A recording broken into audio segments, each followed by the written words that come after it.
Olá, boa tarde. Nós estamos iniciando hoje a primeira edição em podcast do 100 Papas na Língua, que você já conhece no Notícias Tudo Aqui. Lembre que todo dia você encontra lá um conteúdo de um assunto relevante do momento, antecedido por um texto e concluído com um vídeo. Pois bem, hoje nós temos o prazer de inaugurar o primeiro podcast 100 Papas na Língua, recebendo o presidente da OAB de Rondônia, o advogado e professor Márcio Melo Nogueira. Exato. É um prazer recebê-lo no Notícias Tudo Aqui e no 100 Papas na Língua. Eu agradeço bastante o convite e fico muito honrado de ter a oportunidade de inaugurar esse formato. Eu que já acompanho o seu trabalho e gosto muito do modo como a sua comunicação é feita. Eu quero informar para a nossa audiência que esta personalidade aqui do mundo jurídico de Rondônia foi meu professor, né? Tive o privilégio de aprender contigo na sala de aula, na verdade.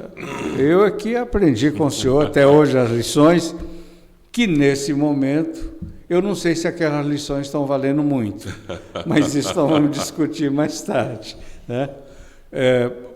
Professor Márcio Melo Nogueira, o senhor fez uma carreira na Ordem dos Advogados de Rondônia antes de chegar a presidente. O senhor passou pela pelo Conselho, isso, né, de Defesa das Prerrogativas do Advogado. Na verdade, já são 10 anos de dedicação à ordem. Eu entrei meio que por acaso. Sou amigo do nosso grande líder, Andrei Cavalcante, há muito tempo. E quando o Andrei foi candidato a primeira vez a presidente da ordem, eu nem sabia muito bem o que aquilo queria dizer, mas ele me colocou lá na chapa dele como candidato a conselheiro seccional. O Andrei ganhou a eleição à época, nós estamos falando aqui de 2013, se eu não me engano. Isso, 2013. Ele ganhou a eleição na época, então eu me tornei conselheiro seccional. Fui conselheiro por 3 anos, me apaixonei por essa atividade, porque ali no conselho nós travamos debates muito importantes para a advocacia, decidimos questões que tocam no dia a dia do advogado. Eu fui entendendo aquilo aos poucos.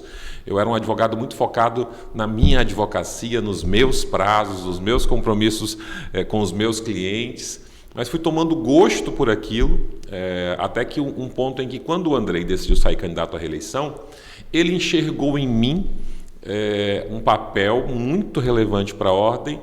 Me surpreendi com o convite dele, que foi ser secretário-geral, que é uma espécie de prefeito da ordem, cuida do dia a dia da ordem, tanto em termos de estrutura física como de funcionamento organizacional. E o senhor ocupou 2 vezes esse cargo. Isso, aí na segunda gestão do Andrei eu fui secretário-geral. Foi uma gestão em que, à época, eu me dediquei a modernizar a ordem. Quando eu assumi a Secretaria-Geral, em 2015 ou 2016, eu sou ruim com números, mas foi por aí, um mandato de 3 anos, né? A ordem funcionava toda no papel. Então, o judiciário rondoniense já funcionava no digital e a ordem era toda no papel. E isso não era só Rondônia, não. O sistema, de um modo geral, OAB do país inteiro, era no papel. Então, eu conversei com o Andrei, falei sobre o foco na digitalização. E nós, então, digitalizamos o acervo integral da ordem, passamos a funcionar inteiramente no digital, fomos a primeira OAB do Brasil a funcionar inteiramente no digital. Isso implicava TED, processos do Conselho Seccional, processos das comissões, inteiramente. Para ter ideia, a OAB também tem uma atividade cartorial. Registro de sociedades de advogados é feito na ordem. Esse processo demorava meses para ficar pronto. Nós modernizamos e fomos a primeira do Brasil a adotar uma metodologia que permite que fique pronto em questão de poucos dias. Você dá a entrada pela internet, sem necessidade de ir até a OAB, e eu não lembro agora o prazo, mas acho que a época era 5 dias e hoje está menos ainda para estar com tudo registrado. Isso foi algo que a gente fez na primeira gestão de secretário-geral. Então, finalizamos o mandato na primeira gestão com uma ordem inteiramente digital. Tenho muito orgulho porque deu um trabalhão para fazer. Nós vamos falar também desse assunto um pouco mais na frente, porque o que o senhor fez foi uma virada, né? Não foi só uma virada tecnológica, uma virada histórica, né? Lógico que o senhor vem, digamos assim, estimulado pelos avanços tecnológicos no mundo todo, né? A inteligência artificial veio e está aí para ficar, né? Mas antes eu quero saber o seguinte: essa paixão, né, pela advocacia, e percebo esse tesão para tocar a OAB, qual é o seu paradigma? Quem lhe estimulou? É engraçado. Qual é o seu espelho? Foi em casa? Eu não tive, eu sou o primeiro advogado da família. O senhor é rondoniense? Eu sou filho de 2 cearenses corajosos, que deixaram o sertão brabo cearense na década de 50. Imagina só o que era vir do Ceará para cá na década de 50. Minha mãe veio de navio. Minha mãe, ela não gosta muito que eu fale não, mas ela veio na 3ª classe de um navio. Chegou em Porto Velho de navio, pegou o trem daqui para Guajará, ou seja, andou na Maria Fumaça. Meu pai ainda foi chique, meu pai veio de avião. Não era mais para ser soldado da borracha, porque já tinha passado a guerra, né? Mas ainda tinha alguma atividade. Uma tia da minha mãe tinha uma pensão que atendia majoritariamente seringueiros. E então ela trouxe a mãe da minha mãe, que era irmã dela, para vir para cá, e meu avô, à época, veio trabalhar com gado aqui. Ele comprava e vendia gado. Meu pai ainda foi mais chique, ele veio de avião até Porto Velho, e aqui ele pegou outro trem para Guajará. Então, na década de 50, eles se conheceram em Guajará, casaram em Guajará, todos os filhos nasceram lá, nós somos 4 irmãos, e eu passei toda a minha infância em Guajará. Fui embora, naquela época nós não tínhamos tanta oferta de cursos superiores como temos hoje. Eu fui estudar em Fortaleza como bom filho de cearense, fui para lá, fiz a 8ª série, me formei no Ceará e voltei para Rondônia. Então, filho dessa terra, criado aqui, apaixonado por essa terra. Já tem filhos aqui? Tenho um filho de 6 anos, o Antônio, nascido aqui também. Mas Olha, fui o primeiro advogado da família, então assim, eu não tenho uma referência na família de advogado. O Senhor diz na Bíblia que todos vêm com um talento, já que Ele deu. Mas é questão de você achar o seu talento, né? E você achou o seu. Eu achei o meu. Eu sempre fui uma pessoa que eu gostei do diálogo, eu sempre fui uma pessoa que gostei de ouvir, gostei de criar soluções. Eu acho que eu nasci com esse talento para a advocacia. Eu sou realizado nessa advocacia. Quantos anos advogando? À época, deixa eu lembrar aqui, eu tirei minha credencial em 2004. Eu tinha ido estudar em São Paulo, fiz a OAB lá, a prova era estadual naquela época, não era como hoje, unificada, né? Fiquei em pânico, porque em São Paulo o índice de reprovação beirava os 90%, mas deu tudo certo, passei, me inscrevi lá com o número 230.619. Aí voltei para cá, comecei a advogar, e lembro como se fosse hoje, eu estava advogando num caso na Justiça Eleitoral, e no outro polo estava o grande advogado Orestes Muniz, sempre presidente da Ordem. Recentemente fizemos uma homenagem a ele lá na OAB, pela belíssima história que ele tem para a Ordem. E aí o doutor Orestes olhou para mim assim e disse: doutor Márcio, o senhor não acha que está na hora do senhor transferir a sua OAB para cá? Aí em 2004 eu transferi, 2005 eu transferi minha OAB para Rondônia, tenho OAB 2827. Então lá se vão, de 2004 para cá, 19 anos, olha só. Quase 20 já.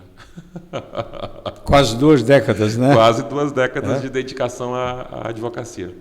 Mas, professor, a OAB tem hoje quantos advogados inscritos? Nós temos, em número de inscrições, nós já estamos alcançando os 14 mil. Mas isso aí vem desde... Para uma população de 1.900.000. É um número bastante elevado. Mas ativos... O quê? Chega um advogado a cada 200 pessoas? Eu sou ruim de conta, viu? Tem que fazer essa conta. Mas ativos nós temos em torno de 10 mil. Mais ou menos isso. Quantos ativos? Ativos em torno de 10 mil. Porque alguns transferiram para outros estados, outros nos deixaram. Se fosse 2 milhões dos habitantes de Rondônia, seria 1 para cada 200. É um número elevado. Mas o número médio no Brasil ainda é menor. No Brasil nós temos mais de 1.300.000 advogados. 1.400.000 e pouco. Eu acho que não chegou a 1.400.000. Então, pronto, rompeu a barreira do 1.400.000. Estamos aí com uma média de um advogado para cada 140 pacientes. É um número elevado, um número bastante elevado. Ao mesmo tempo que é um número elevado, eu sempre digo isso quando eu vou receber o compromisso de novos advogados. É tanta injustiça que eu vejo todo dia na sociedade. Tanta falta de advogado.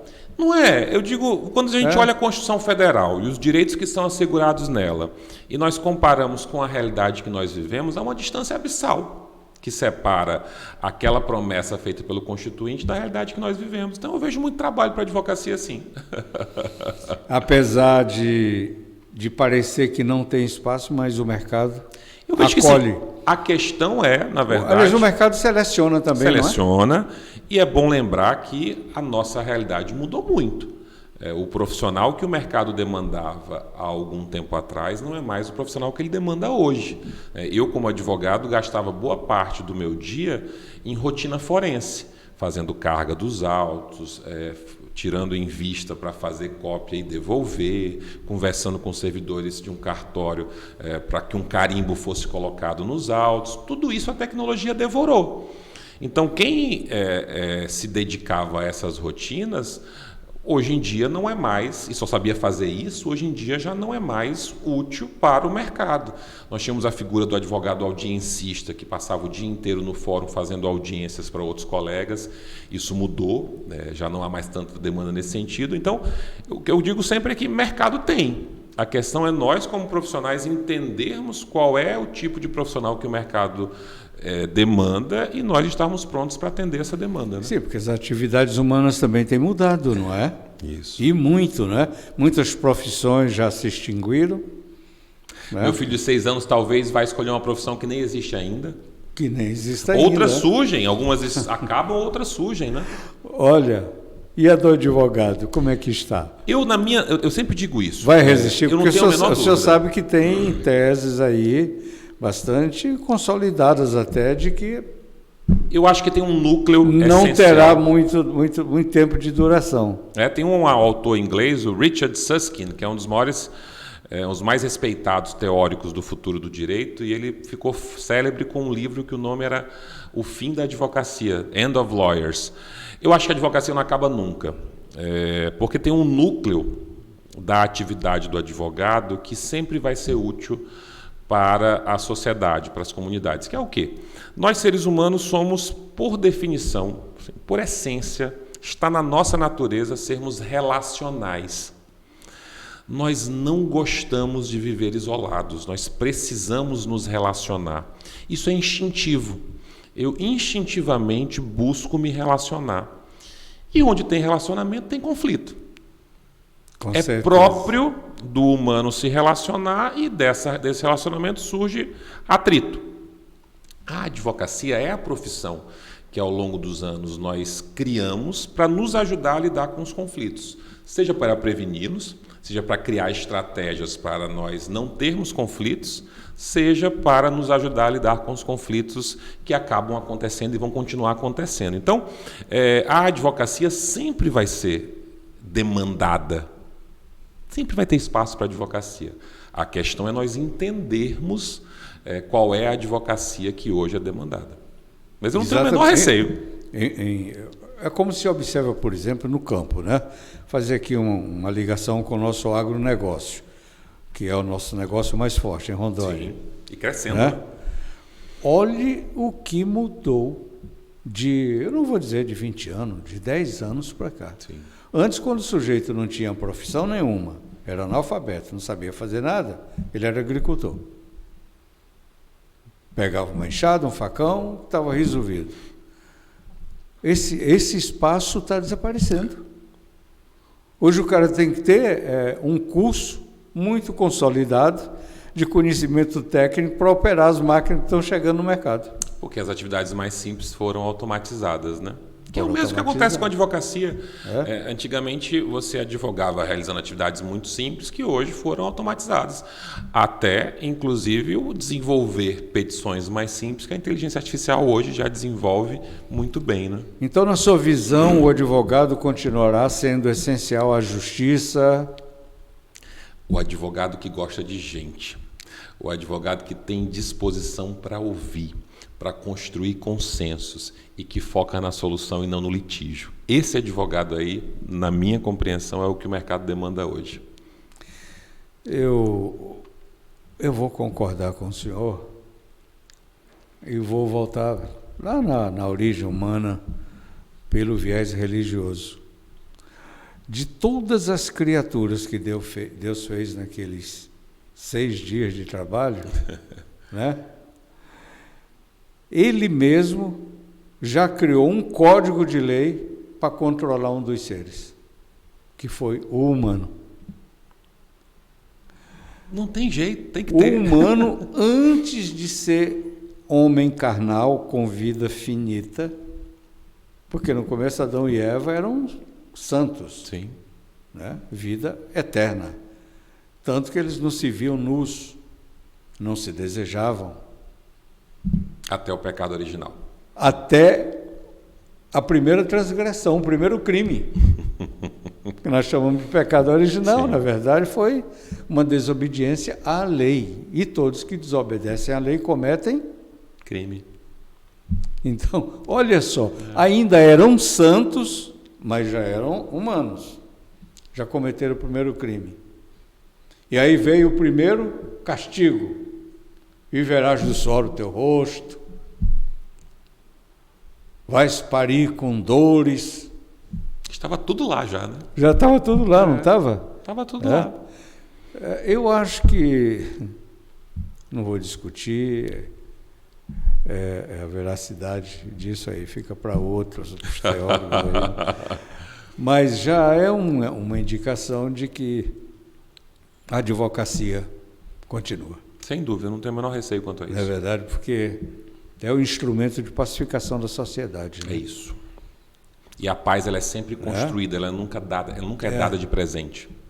Aliás, se me permitir, amanhã nós faremos uma ação muito importante. Nós teremos um advogado em cada uma das mais de 400 escolas do estado de Rondônia, da rede estadual, falando sobre paz, fomentando cultura de paz. Ah, é? E fale mais sobre o evento, como se chama esse evento? A Advocacia pela Paz.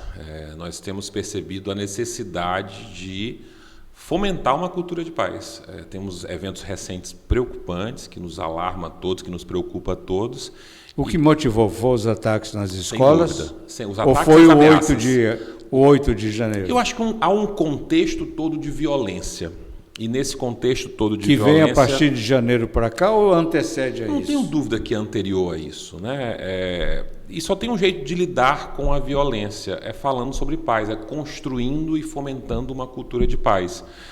E a Ordem tem muita disposição de contribuir com esse cenário de construção de uma cultura de paz. É impossível te dizer aqui exatamente quando começa. A violência também é parte do ser humano, né? Mas essa pacificação social interessa muito à Ordem. E uma das ações que nós vamos fazer é essa amanhã, colocando simbolicamente. Vai ter um efeito muito concreto, porque esse contato vai ser muito positivo, mas simbolicamente nós vamos ter um advogado em cada uma das mais de 400 escolas do Estado, fomentando a paz. Olha, uma iniciativa interessante, que merece ser cultivada e ampliada, levada para outros. Discute-se muito nessa questão da violência, a violência contra a infância e a violência contra a mulher. E olhe quantos instrumentos se criou para combater essas violências, né? Quantas leis, né? Quantos programas se cria sobre isso, quantos conselhos, o Ministério Público tem uma área que cuida só disso, os governos têm conselhos que tratam disso, de proteção da mulher, de proteção da criança. E parece que quanto mais se cria leis, quanto mais se cria instrumento, parece que mais se multiplica a violência. O senhor tem essa percepção? Eu acredito que a gente, na verdade, coloca a luz sobre algo que sempre aconteceu. E eu, otimista que sou, em tudo na vida, Acho que é o contrário. A luz que nós temos colocado sobre a violência contra a mulher, a violência contra a criança, tem gerado um efeito positivo, sim.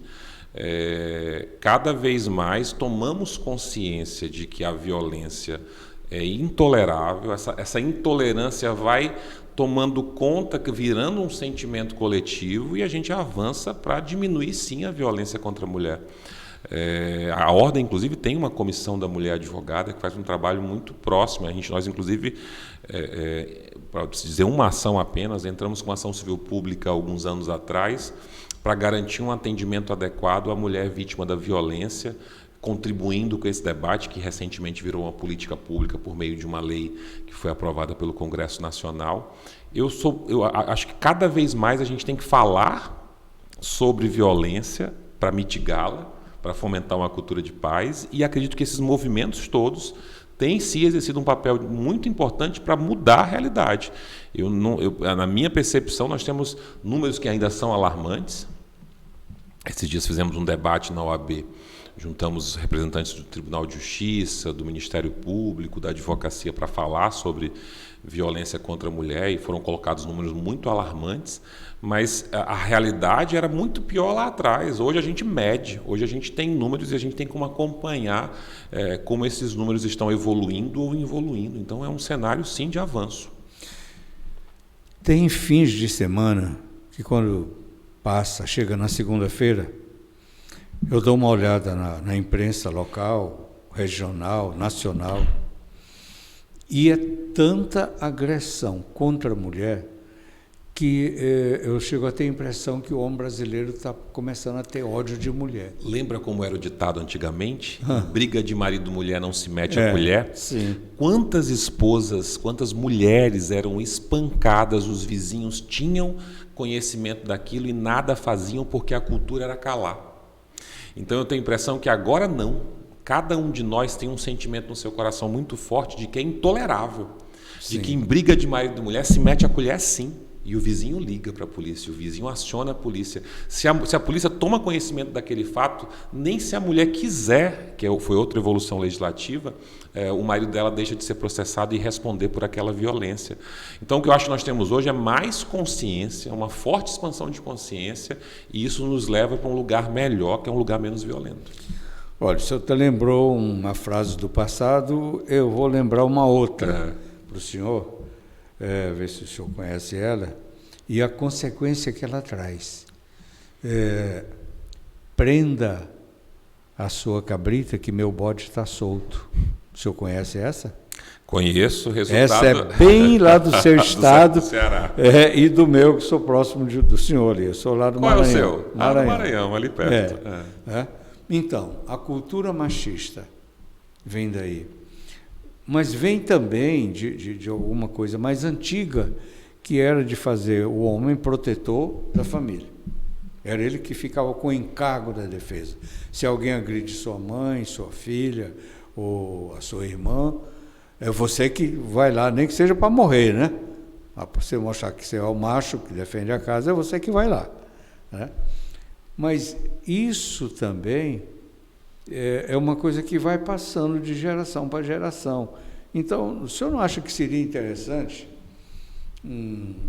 uma campanha, como essa que você está fazendo amanhã, envolvendo padres, pastores, todas essas pessoas que têm diálogo permanente com a sociedade, para transformar isso em homilia, em mantra, em coisa obrigatória?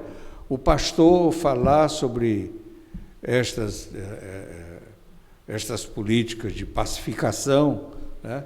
Ou combater essas condutas machistas, ali onde eles têm digamos, uma convivência, né? Ali mais íntima, mais confiável, e sair dali internalizando aquilo, porque só fazendo leis e criando conselhos, nós não chegamos lá, não. Eu gosto muito de uma frase do Obama, aliás, gosto muito do personagem Obama, da liderança que ele exerce, mas tem uma frase dele que eu acho muito especial, que é: sejamos nós a diferença que nós queremos no mundo. E a gente tem procurado ter essa postura na ordem, não só dialogar com outras instituições, mas a ordem mesmo ter posturas proativas para mudar essa realidade. Porque às vezes o cenário mais fácil é eu apontar as falhas do outro, né? Então a ordem entra com ação civil pública, a ordem chama todo mundo para conversar e dessa conversa tem acontecido políticas públicas. Nós temos tido postura proativa em matéria de violência contra a mulher. Doutor Márcio, veja só, nós temos, eu não sei o número exato, o senhor sabe quantas leis estão em vigor no país hoje? Tem uma ideia? Ninguém sabe. Ninguém sabe, né? Eu acho que nem a Presidência da República, a Casa Civil, que faz uma organização das leis do país, tem tanta noção. Eu estou lembrando aqui de um levantamento, aí acho que foi 2017 ou 2018, que uma entidade do mundo jurídico fez, e achou algo em torno de 4,5 milhões. Deve ser mais.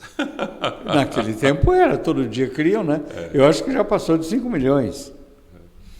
Bom, alguém disse lá atrás que quando se tem muita lei que pega, lei que não pega, e isso é uma linguagem recorrente, não só no mundo jurídico, mas no mundo da vida comum. Sim. Das pessoas, não se tem lei nenhuma. O senhor concorda com isso? Eu concordo de um modo geral que a lei por si só ela não muda a realidade. Nós temos que tratar de um aspecto cultural, mas é que nessa matéria especificamente da violência contra a mulher, a mudança para mim é muito clara. A Lei Maria da Penha pegou. Há hoje todo um arcabouço institucional criado para dar efetividade a ela e que tem dado. O Tribunal de Justiça, inclusive, até fazer um elogio aqui ao desembargador Marcos Alaô, que é o presidente do Tribunal de Justiça, ele criou recentemente um mecanismo que a mulher, pelo site ou pelo WhatsApp, ela aciona a proteção do Estado numa situação de violência e dali em diante ela recebe todo um apoio para que, não só ela como apoio, mas para que o agressor receba punição. Então, acho que nessa matéria de violência contra a mulher, não tenho dúvida que as leis têm conseguido sim mudar a cultura de violência. Claro, isso é um processo, não acontece do dia para a noite. Mas eu fiz essa ressalva aqui para dizer que, de fato, só criar lei não muda a realidade. Mas acho importante destacar que a gente tem evoluído sim nessa questão da violência, né? O senhor acha que essa efetividade acontece também nas leis de proteção à infância? Se nós pensarmos culturalmente como as crianças eram tratadas lá atrás, era comum espancar filho, era comum dar um tratamento que hoje já não é mais aceito. Então, culturalmente, há um avanço, há uma evolução. Essa evolução se estende também para os demais crimes, como os homicídios, crimes de morte, de vida? Eu tenho ouvido falar, eu não atuo no criminal, eu não faço advocacia criminal. Mas pelo que eu ouço falar, há projetos até de diminuir o número de varas de júri, porque não há tanto homicídio assim como havia antigamente. Mas estou falando aqui de ouvir falar, porque de fato não é uma área que eu atue diretamente. Mas nós temos um índice de resolutividade na área criminal de somente... O Estado, sem dúvida, precisa melhorar o seu funcionamento. Em torno de 8%, né? Dos casos que realmente resulta na identificação do criminoso, na sua prisão, na sua condenação. Bom, só se fala até a condenação, porque o cumprimento da pena também não dá para dizer, porque tem tanto privilégio, tanta saidinha, que a cada saidinha dessa um bando vai e não volta mais. É um problema estrutural muito grave. Não é? Então o sujeito é condenado aí a 30, 40 anos e na primeira saidinha do primeiro ano ele vai e não volta mais. Temos um problema estrutural aí na nossa persecução penal. E ainda temos alguma coisa, eu estou colocando isso para o senhor para poder lhe colocar o que vem a seguir. Claro. Ainda temos também a questão da efetividade das leis que combatem os crimes de colarinho branco. Nós estamos vivendo momentos de exemplos tristes que eu vejo como de precarização da justiça e do sistema, do nosso sistema legal de forma geral, né? Você pegar um Sérgio Cabral, vou citar o nome aqui porque é notório, condenado a mais de 400 anos, e com 8 anos está libertado. Um cara que confessou, sou viciado em corrupção. Está no seu apartamento na praia atlântica de Copacabana, olhando o mar, cantando a Garota de Ipanema, gozando do que amealhou de forma ilícita, espúria. O que o senhor diz? Nos escandaliza, né? Nos escandaliza, nos faz pensar que é preciso ter uma mudança estrutural que assegure a efetividade da lei penal, sem dúvida. Que não pode ser confundida com justiçamento. Veja só o ponto delicado que nós chegamos, né? Por outro lado, nós temos uma estrutura muito cara e necessária que divide a atividade do Estado entre polícia, Ministério Público, Judiciário, para assegurar uma conquista civilizatória irrenunciável, que é o devido processo legal. Quer dizer, eles estão juntos e misturados, mas cada um tem a sua parte. Seu papel completamente diferente um do outro. Se esses papéis se confundem e na prática atuam como se fossem uma coisa só, eu estou aí renunciando a essa conquista que é fundamental da civilização, que é o devido processo legal, né? Então, ao mesmo tempo que escandaliza um corrupto confesso na magnitude que é esse personagem mencionado pelo senhor, por outro lado, também a gente não pode, penso eu, cair de encantos pelo justiçamento, que é negar toda uma evolução civilizatória. O devido processo legal que se executa hoje no país é o mesmo que o senhor estudou na faculdade? Eu acho que a gente está vivendo um momento de transição do direito muito forte, né? Quando eu digo momento de transição... Aliás, eu pergunto, é o que o senhor nos ensinou? Ali foi processo civil, né? O direito é uma construção, e a gente está vivendo um momento de transição em que, de fato, cada vez mais há um desapego à letra da lei, desapego à letra da Constituição. Essa é uma tendência muito forte que a gente observa no dia a dia, de não se aplicar exatamente, cada vez mais distante daquilo que prevê a lei. Eu acho um caminho perigoso, mas eu tenho a impressão que a gente vive de ciclos. Eu tenho a impressão que a gente está esgarçando tanto a letra da lei, que vamos perceber que esse não é o caminho e voltar um pouco mais para cá, né? Deus ajude. Eu espero. Eu acho que é um caminho muito perigoso. Espero que os anjos lhe ouçam e digam amém. É um caminho muito perigoso. Porque, não sei se o senhor concorda, a percepção que nos passam essas decisões e essas condutas é de que o crime compensa, não é? E todo o sistema foi criado exatamente para passar a percepção distinta, né, de que não vale a pena delinquir, né? Então, de fato, nos coloca a pensar que é preciso uma mudança estrutural, sem dúvida. Mas as leis estão aí, esse esgarçamento, essa compreensão ou essa interpretação além do que está escrito, não é uma precarização? É uma precarização. Eu digo, como eu disse, a gente precisa da aplicação da lei. Sem dúvida, a lei precisa ser aplicada e quem cometeu um crime precisa ser punido nos termos da lei. Isso é necessário para que nós mantenhamos a convivência em sociedade de modo ordeiro e pacífico. Eu também não posso ter justiçamento. Eu não posso... vamos aqui falar de um tema polêmico, que é a situação do presidente Lula. Se ele é criminoso, se ele não é criminoso, meu ponto não é esse. Mas ficou claro que havia um conluio do Ministério Público com o Judiciário e com a Polícia Federal para que ele fosse condenado. Isso não é devido ao processo legal. Então a gente precisa evoluir como estrutura de Estado para alcançar a efetividade da lei sem justiçamento. Porque nem um extremo e nem o outro interessam a nós como sociedade. Claro, com certeza. O senhor lembrou bem esse caso é bem emblemático, porque digamos assim, corrigir uma distorção processual, Se cometeu outra. se cometeu uma outra mais grave, porque você despreza todos os delitos feitos, realizados, confessados, comprovados, em nome de um CEP. Não, o CEP não era o de Curitiba, era o de São Paulo, né? Mas a questão não foi só a questão da competência territorial. Ali a questão foi do conluio mesmo.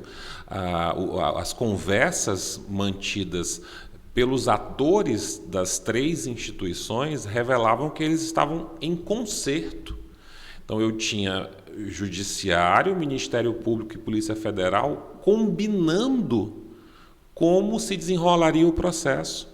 É inaceitável isso não é justiça, isso é justiçamento. Bom, é claro que o coordenador da Lava Jato na época, que hoje é deputado o que revela muito do ímpeto dele, não é? E o senador, que era o juiz da causa na época, claro que eles não concordam com essa observação que o senhor está falando, né?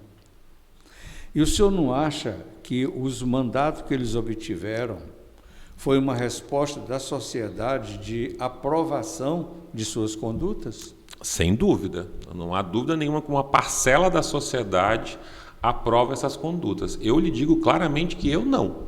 Eu acredito nessa construção histórica que é muito importante de um judiciário que atua para assegurar a correta aplicação da lei, e não há correta aplicação da lei sem devido processo legal. Polícia Federal, Ministério Público Federal e Judiciário juntos, isso não é devido processo legal. A gente vê todo dia na imprensa nacional e nas redes sociais, aqui, lá no meio do mato, debaixo de uma castanheira, é só pegar o celular, que você encontra advogados reclamando da sua dificuldade de ter acesso ao processo do seu constituído. E uns confessando não ter, de fato, acesso, não é nem dificuldade de ter, não ter acesso. E seu constituído está lá preso, numa preventiva que não tem prazo.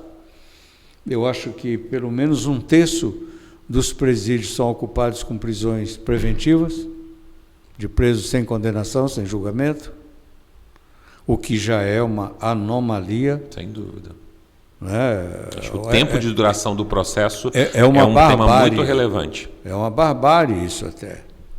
Então, aí nós temos hoje o que, não sei se o senhor vai concordar, eu pergunto ao presidente da OAB de Rondônia, as mudanças de posição tão frequentes dos ministros das Cortes Superiores não configura uma insegurança jurídica? Não tenho a menor e dúvida. Um perigo, mais do que isso, mais do que a insegurança jurídica, um ataque à democracia, um ataque de morte à democracia? Eu acho que fazem mal quando mudam bruscamente posições. As Cortes Superiores, elas existem exatamente para dar previsibilidade ao sistema de justiça. Andam muito mal quando elas se dispõem a mudar bruscamente. Um dia entende uma coisa, outro dia entende outra. Eu, inclusive, acho que num processo de amadurecimento nosso, como democracia, é muito válido o debate sobre mandato no Supremo Tribunal Federal. Isso daria uma dimensão histórica para cada membro que ingressasse lá. Ele entender que ele tem um trabalho a fazer por determinado período e, terminado aquele período, ele sai. Eu acho muito ruim. A OAB Nacional defende essa não proposição? É uma posição, essa é uma posição minha, Márcio, advogado. Não existe esse debate oficial nem na OAB Federal e nem aqui na OAB de Rondônia. Essa é uma posição minha, Márcio. Mas é um assunto que deveria ser discutido. Eu defendo essa posição. Acho muito ruim, acho que não funcionou no Brasil. Nós pensarmos em termos de tempo, em que o ministro fica no Supremo Tribunal Federal, o ministro Marco Aurélio foi nomeado pelo Collor. Aposentou recentemente, né? O ministro Celso de Mello tinha sido nomeado pelo Sarney. Aposentou não faz muito tempo. O ministro Gilmar Mendes foi nomeado pelo FHC no primeiro mandato. O Lewandowski pelo Lula. Até que não ficou, se a gente pegar historicamente, porque o Collor, o Marco Aurélio foi muito tempo, né? Você pegar ele foi nomeado pelo Collor, 91, 92, se eu não me engano, e ele saiu há pouquíssimo tempo atrás. Então ele ficou mais de 30 anos. Não, você vê, o próprio ministro Alexandre de Moraes é um homem moço. Entrou há pouco tempo, vai ficar muito tempo ainda. Né? Então, porque ele foi nomeado pelo Temer, ele é jovem. Se o Daninho entrar, um homem jovem, o Mendonça vai ficar 40 anos, o Mendonça. O ministro André Mendonça é muito jovem também. Ele deve, a expulsória que a gente brinca, né? Que é a compulsória, a gente chama de expulsória de modo mais informal, é aos 75, né? Então, quem entra como ministro André Mendonça, com a idade que entrou, se eu não me engano, ele tem 40 e poucos anos, ele entra com a perspectiva de ficar mais de 30 anos na Corte Suprema. Nos Estados Unidos, o cargo é vitalício, né? Eles só deixam a Corte depois que eles, caso eles queiram, eles ficam até a morte. Lá não existe nem a expulsória. Mas eu acho que para a gente não funciona muito bem. Mas acho que a comparação é só até aí, né? Porque saiu daí, as condutas são totalmente diferentes. Lá nos Estados Unidos não é uma corte tão aberta, que comunique tanto. Lá, quando sai uma decisão, sai a decisão da corte toda. Não sai o voto de cada um. Monocrático. Sequer se conhece a posição individual de cada um dos ministros. Sempre é a posição da maioria, que eles chamam de opinião, é a opinião da maioria que é divulgada. Nós, quando vamos acessar os julgamentos da Corte Americana, só é disponibilizado os debates orais feitos pelos advogados. Os debates que os ministros promovem entre eles nunca são acessados, porque só é divulgada a opinião da maioria. Então é uma corte muito diferente no seu funcionamento em relação à corte brasileira, né? O STF tem os seus julgamentos todos televisados, são transmitidos e nós temos acesso à posição de cada um dos ministros, aos argumentos de cada um dos ministros. Olha, tem quem diga, inclusive, que esse protagonismo dos ministros se deu e se acelerou após a televisão. A TV, que foi na época em que o Marco Aurélio assumiu a presidência. A TV... TV Justiça. A TV Justiça, né? Deu esse protagonismo, todo mundo gostou de aparecer. Mas e o que o senhor acha, por exemplo, daquela frase? Não, é só até o fim do mês eu vou concordar. Não associei aqui. Essa frase é de quem? Da ministra Carmen Lúcia. Numa decisão que impunha um controle de censura no período eleitoral. Eu não recordo desse documento específico, mas essa é uma temática. Quando ela declarou que ia concordar, porque era só até o fim do mês, quando acabavam as eleições. Esse documento específico eu não me recordo, mas eu posso te falar de um modo geral sobre essa questão que a gente enfrentou aqui da liberdade de imprensa. Eu, inclusive, fui um dos presidentes. No Brasil, nós temos 27 seccionais. Nós promovemos um debate interno muito intenso sobre o posicionamento da ordem frente ao modo como a Justiça Eleitoral estava tratando a liberdade de fala, a liberdade de expressão do pensamento. E ali, a OAB de Rondônia foi uma das 10 do Brasil que assinou um documento pedindo ao presidente nacional da OAB providências, porque nós entendemos, sim, que houve decisões judiciais que tolheram a liberdade de expressão.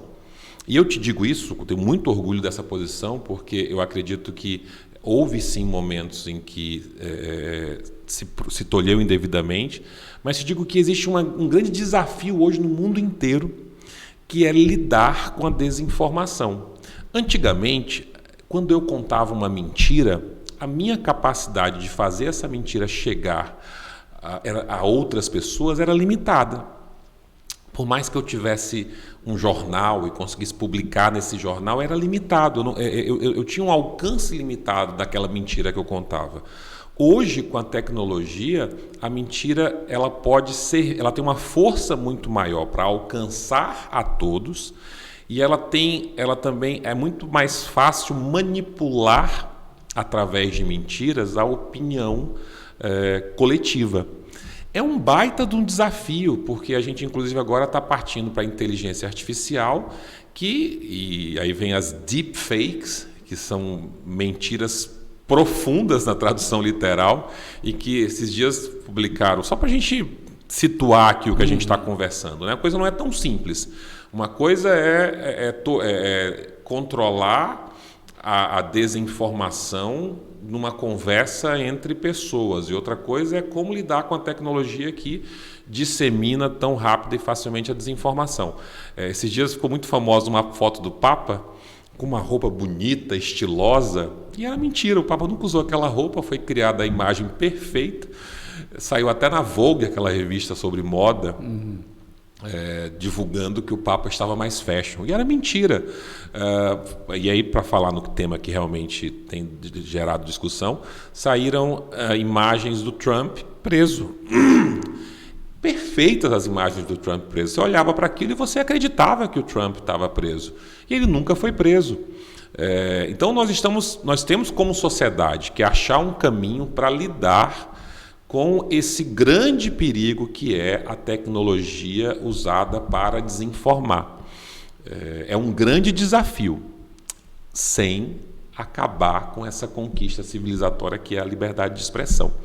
Então, essa nossa posição assumida, uma das únicas do Brasil, foram 10 no Brasil que assinaram o documento, foi no sentido mais de alerta. Nós precisamos, sim, ter a disposição de impedir que a tecnologia faça a desinformação prevalecer na formação da opinião do cidadão, mas esse esforço não pode acabar com essa conquista civilizatória que é a liberdade de expressão. O senhor acha que o que está posto hoje para combater a mentira não resolve? Nós ainda não achamos uma solução para isso. E a tendência é piorar. A tendência é piorar. Porque com a inteligência artificial fica muito mais fácil. Essa inteligência artificial que está na moda agora, que é o ChatGPT. O ChatGPT cria discursos altamente persuasivos. Ele cria textos altamente persuasivos e inteiramente mentirosos. E aquilo ali pode se disseminar com uma facilidade muito grande. Até é engraçado porque já se detectou que ele pode fazer isso sem culpa nenhuma, que é uma falha, aí está se chamando de alucinação. Então, quando o ChatGPT te devolve um comando com um texto persuasivo que é mentiroso, disse que é uma alucinação, e por isso precisa de um ser humano para validar aquilo que sai do ChatGPT. Mas isso é uma demonstração muito clara de como esse perigo só aumenta, da tecnologia ser usada para fazer prevalecer a desinformação. Ninguém ainda tem uma resposta para isso, está longe de ter uma resposta. Recentemente, inclusive, saiu um manifesto de pessoas respeitadas que entendem muito de tecnologia, pedindo aos governos que proibissem novas versões de inteligências artificiais, que eles chamam de generativas, para que a gente pudesse entender melhor como elas funcionam e desenvolver uma regulação que nos permita ter um controle, e inclusive alguns falando assim de extermínio da humanidade.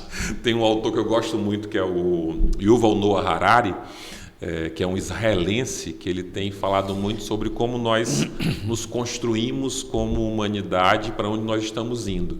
E ele foi um dos que assinou esse documento dizendo... Estamos indo para o nosso extermínio. Ele diz isso. Através da inteligência artificial, o domínio. Ele diz que nós já perdemos a batalha para os algoritmos das redes sociais, e nós temos a chance agora, no momento em que está a inteligência artificial, de parar, entender melhor, regular ela, para que a gente não vá para o extermínio. Então, estamos longe de uma solução. Essa questão não é brasileira, não. Essa questão é do mundo inteiro. Sim, com certeza. Bom, a gente está chamando de fake news o que sempre foi chamado e é mentira. Mentira. Começou lá no Éden, né? Começou lá no Éden. O senhor perguntou, Eva, Adão... Tem aquelas fofocas inocentes, né? Então veja só, quantas guerras, quantas tragédias humanas, em todas as civilizações, em todas as épocas, ocorreram por conta de mentira. Sem dúvida.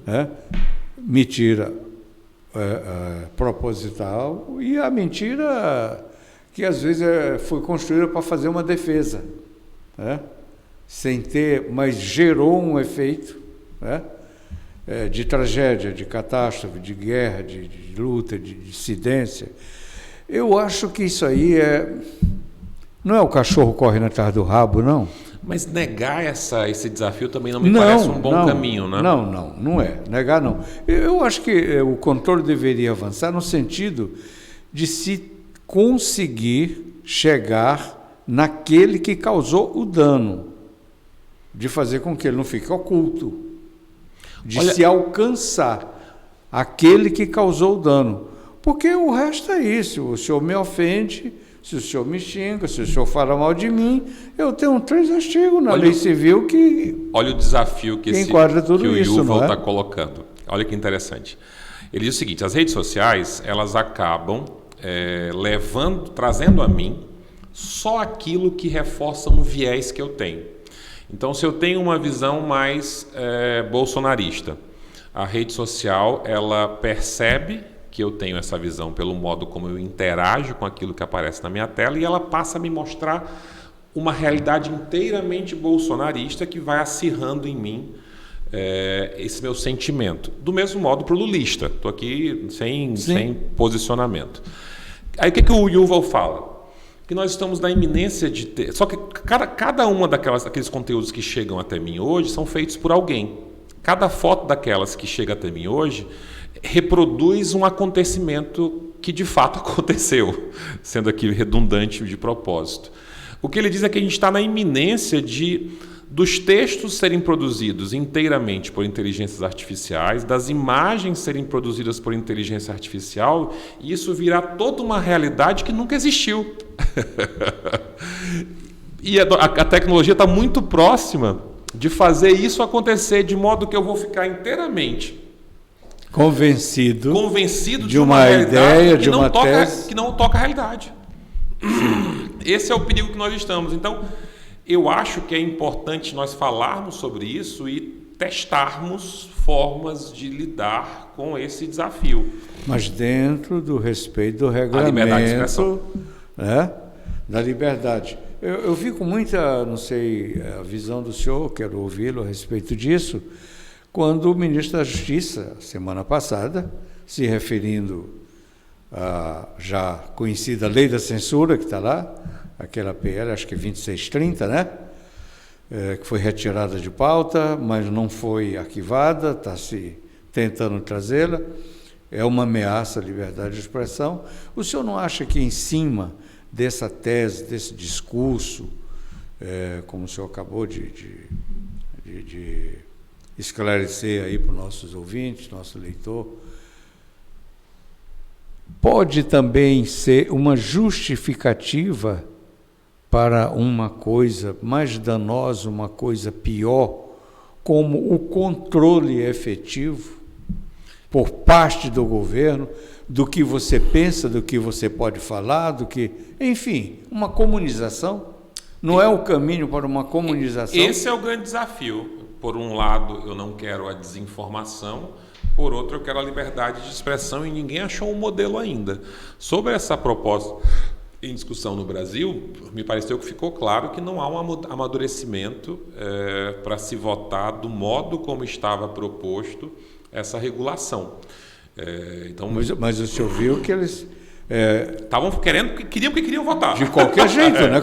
Aprovar a urgência sem que ninguém soubesse o que era que estava na urgência, né? Ou seja, havia um ambiente ali de pouca maturação sobre aquele modelo que estava sendo proposto, e por isso eu acho que, de fato, merecia um debate mais alongado sobre essa matéria. Mas alguma regulação precisa. O Estado não pode se ausentar desse debate. O que nós estamos começando agora é bem seminal. O que vem por aí é algo muito mais brutal, com essa força de me colocar numa realidade inteiramente paralela, sem tocar o que de fato está acontecendo. Alguma regulação tem que ter. Eu estou com essa turma que assinou aquele manifesto lá, o Yuval, que é um cara que eu admiro bastante no meio, de que o Estado não pode deixar de regular. Mas através do poder próprio.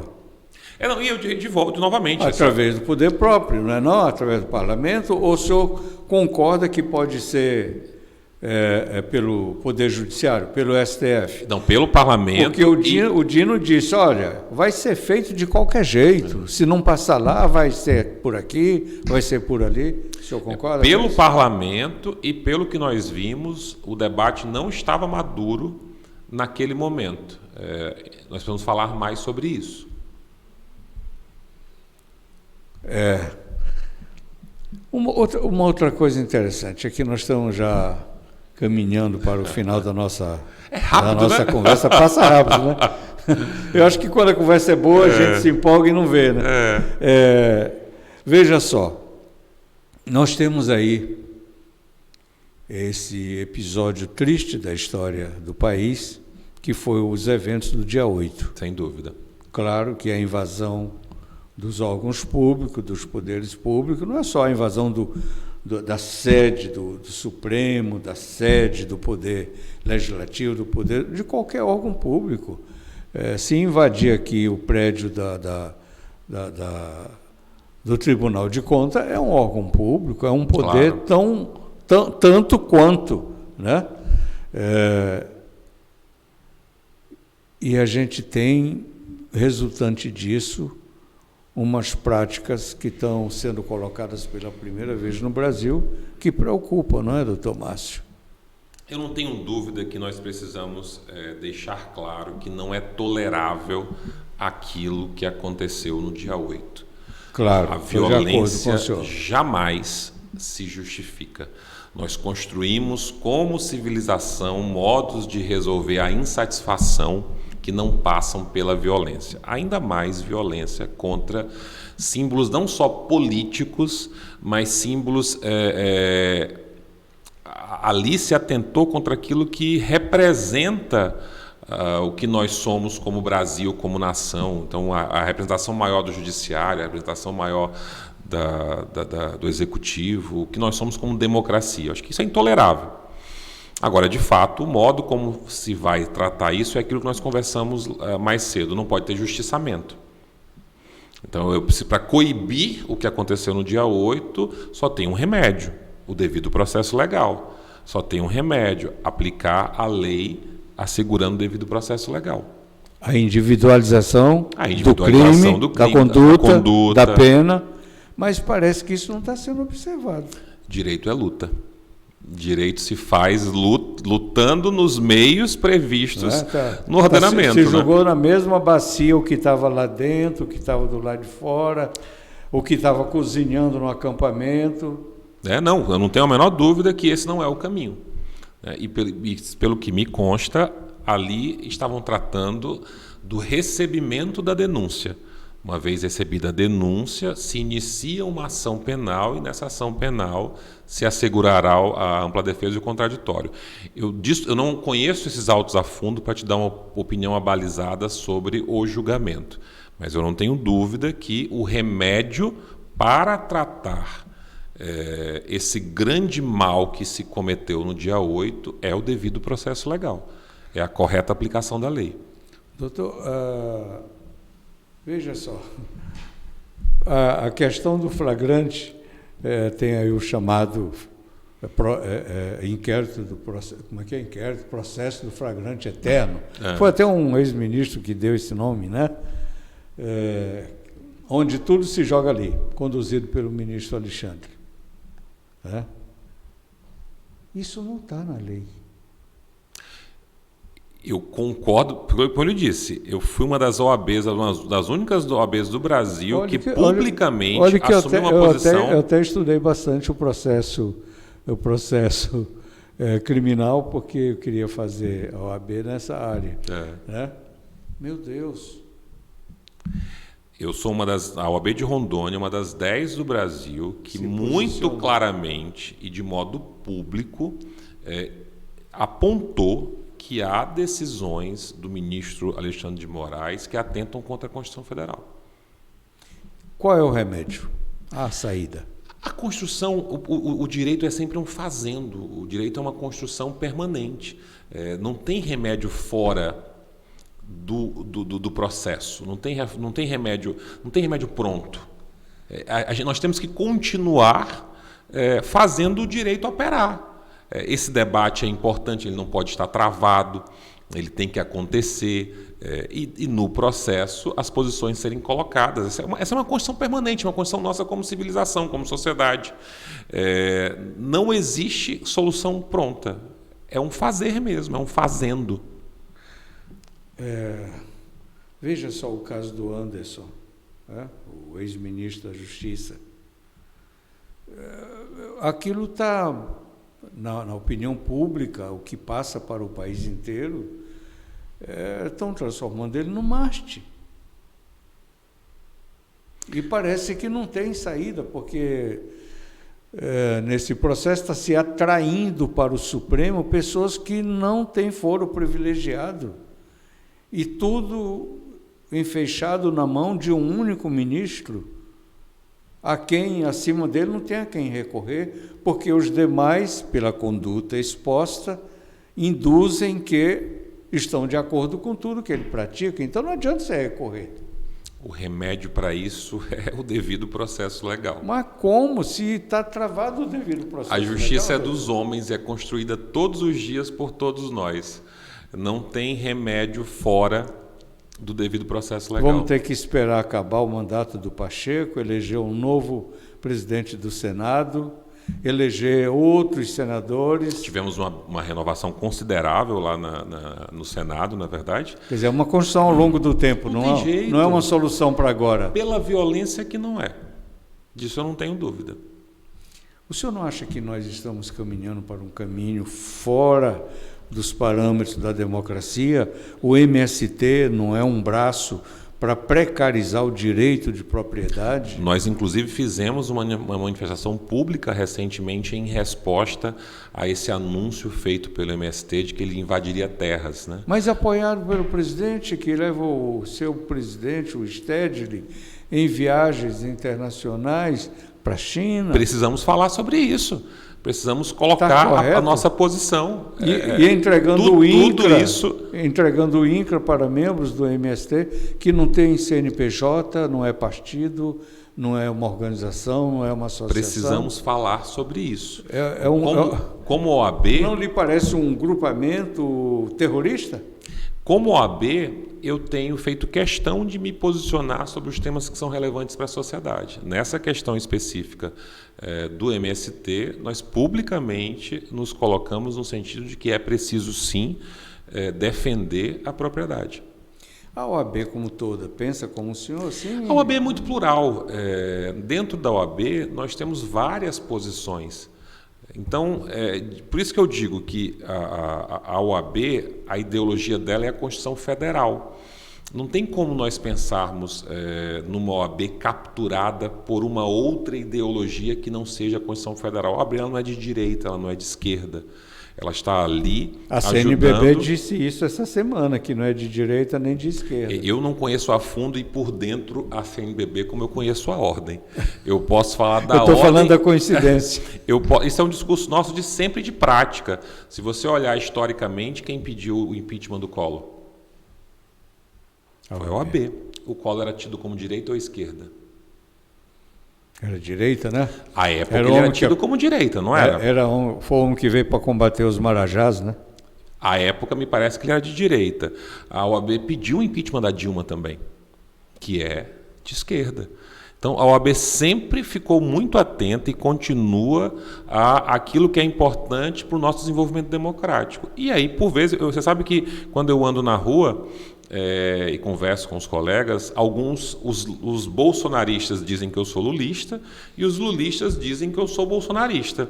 E eu recebo isso como elogio, porque o meu papel liderando a advocacia de Rondônia não é assumir nem posição A nem posição B, é defender a Constituição. O senhor tem algum advogado hoje em Rondônia que não tem acesso aos seus processos? Eu desconheço.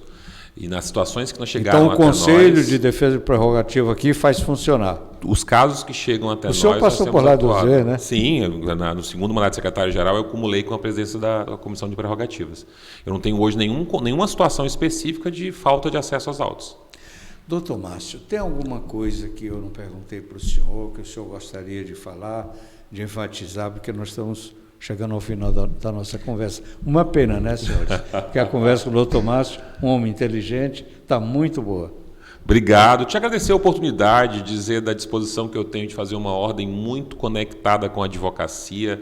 Nós temos adotado posturas que modernizam a ordem, baixamos o valor da anuidade, aumentamos o número de parcelas que o advogado pode pagar a sua anuidade. Hoje ele pode pagar como uma assinatura, igual a gente paga a Netflix, com valor baixo todos os meses. Recentemente nós isentamos os estagiários de taxa de inscrição, baixamos o valor da anuidade do estagiário para um valor módico anual, para que mais cedo o acadêmico tenha uma conexão com a ordem. Temos feito uma série de ações para aproximar a ordem da advocacia e da sociedade. Entramos com uma ação direta de inconstitucionalidade no caso do IPTU aqui de Porto Velho, que teve uma mudança drástica e bastante relevante. Então, temos sempre atuado com a intenção de estar em sintonia com a advocacia e com a sociedade. Bom, faço uma pergunta para encerrar. O senhor é um apaixonado pela tecnologia e trouxe a OAB de Rondônia para um patamar de excelência tecnológica. A prova da OAB, manual, escrita à mão, no papel, faz sentido? Nenhum. Nenhum. Eu acredito que já está na hora. Permanece? Eu acho que o sistema o sistema OAB de um modo geral ainda é bastante analógico, viu? Por isso que eu disse, aqui em Rondônia nós somos a primeira a ser inteiramente digital. Mas eu sou uma voz dentro do sistema, porque eu poderia ter duas posturas. Eu poderia ficar fora atacando o sistema e eu quero ser a mudança que eu quero ver no mundo. Então eu estou dentro e eu sou uma voz que diz isso, que nós precisamos adotar soluções tecnológicas e o exame já passa da hora de ser feito, sim, todo ele digital, com o resultado da correção ofertado mais rapidamente, e eu estou dentro lutando por mudanças assim. Foi um prazer recebê-lo, um prazer todo revê-lo. Meu. Espero que tenhamos outra oportunidade de conversar mais daqui uns tempos. Estou sempre à disposição. Quando o senhor terminar o seu mandato, vamos lá. Pronto. Está no meio do mandato? Meio do mandato. São 3 anos, né? Eu comecei em janeiro do ano passado, estamos caminhando para metade do mandato agora. No final do mandato, vamos fazer um balanço. Pronto, sempre às ordens. Parabéns pelo formato novo. Muito obrigado pela sua presença. Sem você, nada disso aqui teria valor. Até a próxima.